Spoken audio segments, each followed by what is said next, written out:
Well, hello. Welcome to Spindle City Straight Talk. I'm Chip. And I'm CJ. And I It want to is go ahead. it is Monday in the Riv, and it is a very, very important day. So let CJ take it over. That's what I was going to say. 22 years ago today, as a matter of fact, right around the time of our show right now is when the towers fell. Um, the towers were hit at 8 o'clock in the morning, 8:15 and 8:10, 8:15, 8:20, something like that. Um, and over 3,000 people died, including police, fire, EMTs, Port Authority, and many, many, many private citizens. This was an attack on the United States and an attack on the people. It was that was the attack on democracy, not January 6th. The attack on democracy happened on September 11th, 2001. And we need to remember that. And we need to make sure that people remember that. And never forget. A ceremony went on this morning, and I believe may still be going on down at Battleship Cove, for the remembrance of that. I know there are some people there who are veterans who want to show their support and who want to show that they've never forgotten. And it's important that we never forget. The problem is we have a whole generation of children right now that have never seen the Twin Towers, were not around when this happened, and only know about it through stories that we bring up every year. They have no idea. They have no memory of it. And that's the sad part about it. I personally think that today should be a national holiday, but people may argue that it shouldn't. Some may argue that it should. I think it should. So off to you, Chip. Okay, CJ. Well, obviously, it's an extremely important day. I think it should be a holiday. But I'll give you a few stats that I pulled. There were 2,996 people that lost their lives on that day, and 2,750 in the Twin Towers, 184 at the Pentagon, and 40 people lost their lives in Pennsylvania where the plane crashed when they tried to take hold of the plane again, when they tried to recapture the plane that was going to fly into the Pentagon. So, but, it's an extremely 343 firefighters died in those towers, and 57 police officers. People forget. I knew some people there. They were involved in the New York City Union at the time of the 9/11 attack. The secretary treasurer of the International Association of Firefighters was Vinnie Bolin, who was a lieutenant on the first arriving ladder company at the Twin Towers. So some of his brothers that he worked in the same station with perished on that day. But to me, a more a real critical piece of what happened in 9/11 and why it should never be forgotten is the fact that America became America again. It became the America when people of all different backgrounds and religions came here to create a new nation and make that nation a nation where you could think and say anything you wanted. We were all Americans. There were no Democrats, no Republicans, no, environmentalists. Everybody was an American, and everybody was really pissed off at what had happened to our country. And we stood united for a few years. Everybody had a flag. Nobody burned any flags. And everybody worked because everybody was an American. And this is the problem you see in today's society. 22 years ago, we were a united states of America. And today, and in my opinion, because of the divider in chief that we have as a president, we are a nation divided by every conceivable method you can see, by positions on abortion, by political parties, by by biology, and by every other means they can figure out to let us be divided. And this is a political tactic being used because they don't want Americans to put aside our differences and think about what we have in common, that we want an America that is a true democracy, as you said. And I know you talked a little bit about things in the flush, but the reality is this is something that I remember very well because actually I was in New York City the night before 9/11. I came home that night and I actually had lunch a couple of blocks away from the Twin Towers the day before. And I was on duty the day of 9/11 at the station. And they came in and got me in my office, and when the first plane hit, and I sat there for the rest of the morning and watched what transpired. So it was a terrible, terrible day. I think almost as important in many ways as Pearl Harbor, because after Pearl Harbor, America again came together. And after 9/11, we again came together. So listen, don't ever forget today, and teach your children about today, and teach your children that we are better if we can disagree without being disagreeable and just get out there and vote. Only if we vote, all the people vote, can we truly have a democracy, a republic, a representative form of government. And back to you, CJ.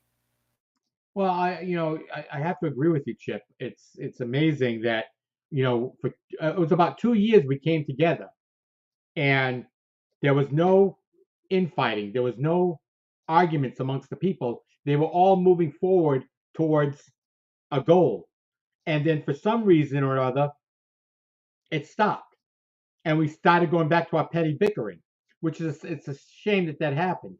But again, this is a day that we should never forget. Um, I know that the History Channel, or no, National Geographic channel, was airing all weekend all the videos of what happened, from the moments of the crashes to the falling of the towers to the scraping of the wreckage. They went through everything, and they had interviews with people, and people knew what was, you could tell what was happening during that period of time. Um, that was an interesting period of time because if you remember, President Bush was in Florida and he was doing a children's reading uh, program when the chief of staff walked in and whispered in his ear that the nation is under attack. And he kind of sat there for 6 or 7 minutes and then excused himself and went into a private room with his advisors, and they boarded Air Force One, which stayed airborne for days. The president did not come back to terra firma, did not come back to the land because of this, because they felt it was such a dangerous situation. It's the first time in this country's history that we had an air stop nationwide mid-morning. Everyone was down, and they were down for a couple of days. So people were scrambling to get back home to find out what was going on. So it's definitely an interesting situation and scenario. That's for sure. Well, listen, from tragedy comes unity in most cases. We saw how England pulled together when World War II, when they were driven off the continent of Europe at Dunkirk. And Hitler had basically routed the Allied armies. And it looked like all was lost. But, Winston Churchill stepped up and inspired his people. And we saw what happened in the United States after Pearl Harbor. And we saw what happened in the United States after 9/11. And it always amazes me that we can see such amazing demonstrations of what people can do when they set aside their differences. You can listen. You and I know that nobody likes to argue and debate more than we do, and we'll argue. We'll argue just for the sake of arguing because for us it's like a pastime. But the reality is that there's nothing that transcends the importance of people's rights to have different opinions. That's what this nation was based on. It was based on that concept. And we see it every once in a while. And it's normally in times of tragedy because it seems to galvanize the people to put aside their differences. And if you really pay attention, and obviously this is my opinion, and I have been a participant and observer of the political process for a very, very long time. Um, Politicians intentionally divide us. They want you to vote on gender issues, right to life issues, and every other issue they can find. Color. Not that these issues aren't important, but if we do have true democracy and equity, they will be settled. People will have the right to do what they want, but they want to divide you. They want you to label people. They love labels because that's what Hitler did. We all know what Hitler did with the Jews. He had the cartoons made with Jewish people with large noses, and they vilified the Jewish people, called them, you know, uh, every name in the book. That is to make them be perceived as lesser. And that's something that, unfortunately, it just seems that we just can't keep stay there. We see how effective we are as a nation when we pull together. But then after a little while like that, and we're doing really well, the politicians got to figure out a way to divide us because that's how they get their votes. Divide people, and it's just too bad, and it's a tremendous tragedy. But also, it's something to look at with the way this nation came together and always has in times like this, whether it's the Revolutionary War, the War of 1812, the Civil War, how this nation has come together, even at horrific times, always has to give everyone a glimmer of hope. Maybe someday we can all put politicians exactly where they supposed to be, sitting in a chair waiting for us to tell them what to do, because that's what they are elected to do. They are our representatives. They are not the bosses. And until this nation begins to vote like it does when it comes together after a tragedy, then and only then. They always talk about saving democracy. The only people that can save democracy are the people of the United States. When you start throwing them out like dirty diapers, as you said it in a flush, you talked about a little bit about it. So that's the thing. I think it's a historic day. I think it should be a national holiday. I think that not only the 2,996 people who died on that day, and all the first responders and everything else. It's the human cost, the trauma that they had working in that rubble trying to recover bodies for weeks and weeks and weeks. It was a horrific event, but we can look with pride at the response that Americans had to that tragedy. And back to you, CJ. The thing that I like most is the fact that people have pulled together, and a lot of people have not forgotten, as you said. Do you realize that there's still over 200 people unidentified that they're still working on today?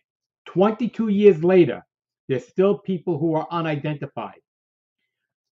Do you realize that this attack did not end on September 11th? We still to this day have public safety personnel who are dying from their exposure to chemicals, asbestos, and other materials at the falling of that towers. So don't think that it ended, because it hasn't ended for many people. And for the families that survived, they've got to live every day with the death of their loved one. As a matter of fact, one family member came forward and asked the 9/11 people to not say their family member's name during today's recitation that they do every September 11th.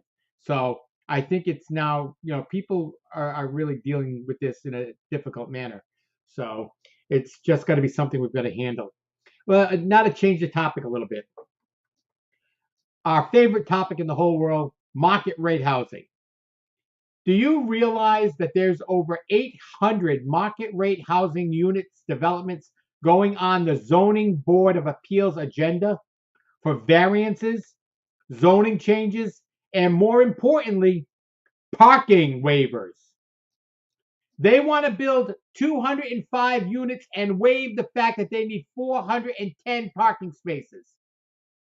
At, at St. Anne's Church, they sold it. They want to build 46 units and they want to waive the 92 parking spaces they need.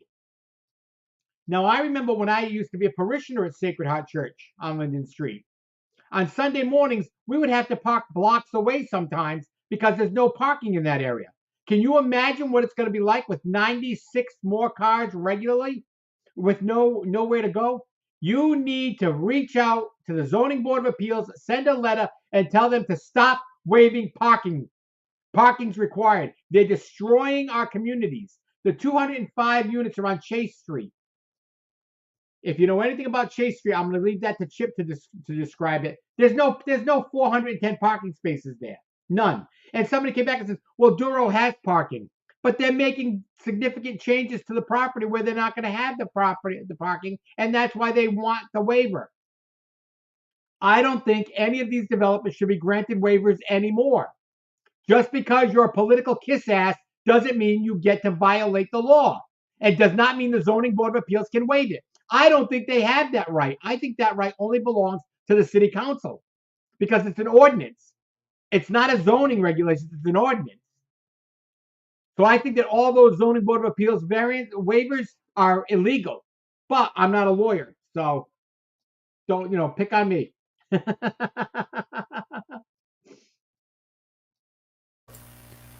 Well, listen, I'm very familiar with Chase Street.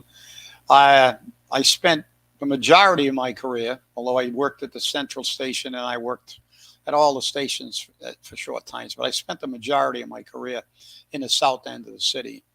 Um, I started there as a firefighter, worked there as a lieutenant, then went back as a chief in the South End. Spent most of my career. I worked downtown as a chief too, but then I moved over to the South End because I like the South End. It's heavily populated. They had a lot of fires, so I know the South End. Chase Street. If you don't know, I mean, maybe there are a lot. Maybe people don't really pay attention because they're just driving. But take a ride down to Globe Four Corners. Take a right on Globe Street at the corner. If you're traveling north on South Main, it'll be a left. But go down to the street where it forks. There's a fork down the road past Dunkin' Donuts, and to the right is Chase Street, and to the left is Globe. But look at the neighborhood. The streets are narrow. It's all fundamentally three deckers. And as you said, they said Duro's got parking. We don't know what kind of parking. They're not going to make all those buildings. Duro was a multi-building complex. They had the dye house. They had the area where the offices were. They had other buildings. So what are they going to do with those buildings? They're going to knock them all down? They're going to make what? Who knows? They might make a gymnasium. Remember, these are for richie people. They think that's going to bring them here. Who knows? They might put in an indoor swimming pool. We don't know what they're going to do with that property. And they don't care that we don't know. They're just going to give them this. And then what's kind of a catastrophe you're going to have? With 400 cars trying to park somewhere in the South End. It's crazy. But what's worse is it's about what the market will bear. This market can't bear all this market rate housing. Where are they going to get all these people? I know Paulie said the train's going to come down and they're just going to be hanging out the windows waiting to jump out when they get to Fall River so they can bask in the crime rate and bask in the underperforming schools. That's BS. They're not going to come. But you look down the road to New Bedford, you got a mayor that actually cares.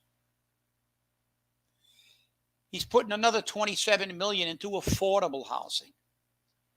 He'd already put money into affordable housing. We have rent control being talked about in Boston.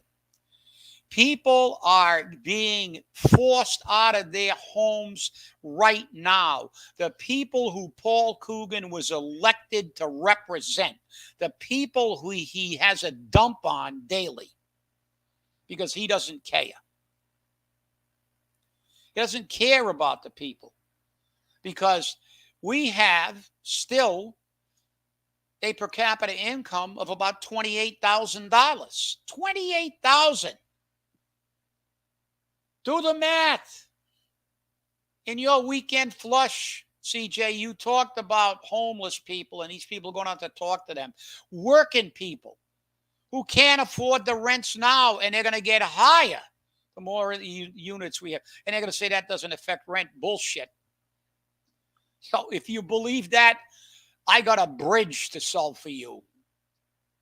So that's absurd. The fact is, I told you a few shows ago, there are people living in the parking lots of Bristol Community College. I walk my dog up there at least twice a day, sometimes 3. And I see the same car there, the same 2 cars there every night. I see other cars there, but there's one particular family, and it's really difficult to watch. They have a young child, and the child's sitting in the parking lot between the 2 cars playing with his toys. That's his yard. That's his home. They have a cooler, I guess, to keep their drinks cold and maybe some food. And they work because they've got cars, but they can't afford rent. Is the mayor of Fall River the mayor with a heart, with that ridiculous push card? The man with a heart? Is this what a man with a heart does to people? Force them out of their homes because he said they are unworthy. They can't afford it. Oh, you live in public housing? Shut up. You can't talk about housing. You don't own a house? Shut up. You can't talk about housing because you're not rich enough to have your own home. Is this the kind of mayor you want? Is this the kind of city? You got a mayor that's working for people who may or may not come to Fall River, not the people of Fall River. And you wrote very well, and you wrote eloquently about what happened when they interviewed those homeless people. So back to you, CJ, and why don't you tell us what those people said? Yeah, it's not that these people aren't trying to find a place to live. They actually were displaced because the rents went so high. One person had said that they were displaced from their apartment on Liberty Street because the landlord said it's now waterfront property, and so he tripled the rent. Tripled the rent. This is what they're doing. As I said, I've got an apartment which just got vacant. I haven't even done the repair work to it yet. You know, the painting, the cleaning, the rugs, the flooring. And I've already got people bidding for the apartment. I'll take it the way it is. I'll give you this much. I'll take it the way it is. I'll give you this much. I'll take it this way. I'll take that much. You know, and they're fighting over getting that apartment. apartment is so sparse, but they're willing to pay just about anything to get it. And I'm not here to try to make $1 million, but somebody's got to be taking care of these people. And we know that it's not Paul, because Paul hasn't done anything for the homeless except displace them. He displaces them all the time. And that's the problem that we can't have.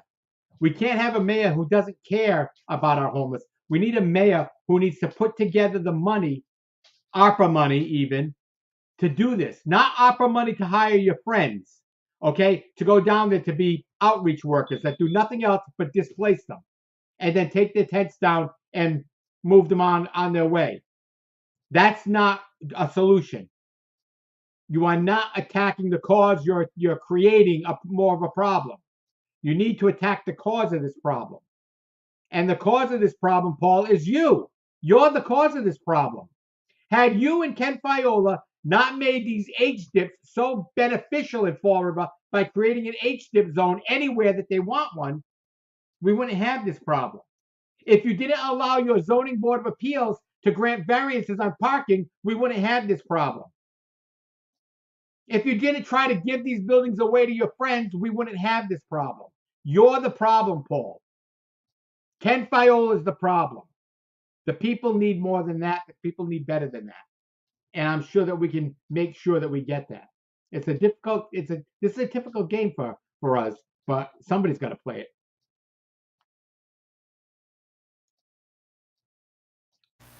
You're right, CJ. Look, Paul Coogan and Kenny Fiola have gone on record as fundamentally say they don't really care about affordable housing.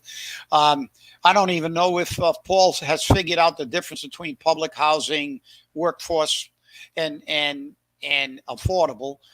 They just kind of mix and match them the way they want, but they're not the same. You know that. I know that. We also know the abuses that have taken place with the H-dip zones, and how the rich got richer and the poor get poorer. And it's unconscionable to me that we can have a mayor who swears an oath to represent the people of Fall River, yet he abandons the majority of people in Fall River. The majority of people who have the $28,000 income per capita, who have the $49,000 family incomes.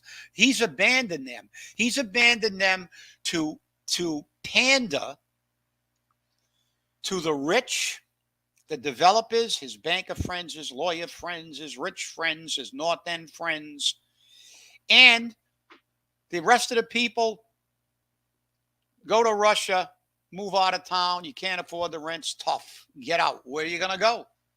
It's happening all over the country. And the fact is, these people really do have nowhere to go. And you were elected to help these people. You were elected to make Fall River a better place to live for the people of Fall River, not just for the select few. And you've been a dismal failure at it. And I hope these people get their butts out and vote, because these people have got to go. Him and all the other rubber stamps that default on loans. But that's for another show. We'll talk about a couple of loan defaults on the next show. So with that, CJ, let's all remember, I'll close with this. Let's all remember what today is. It's a day that shall live in infamy, just as Pearl Harbor did. And we will never forget, but let us never forget America's reaction to that day. We pulled together. Let's do it again. Let the people speak. If we get a 95% turnout, I will accept the result of an election. Otherwise, you will not convince me that the select few are still controlling the electorate. And with that, CJ, back to you. Well, Chip, thank you very much. I think you said it very clearly. I want to thank you all for watching. And remember, stay safe, stay angry, and hold your politicians accountable. We'll see you on Wednesday. Have a great day. And remember, 9/11.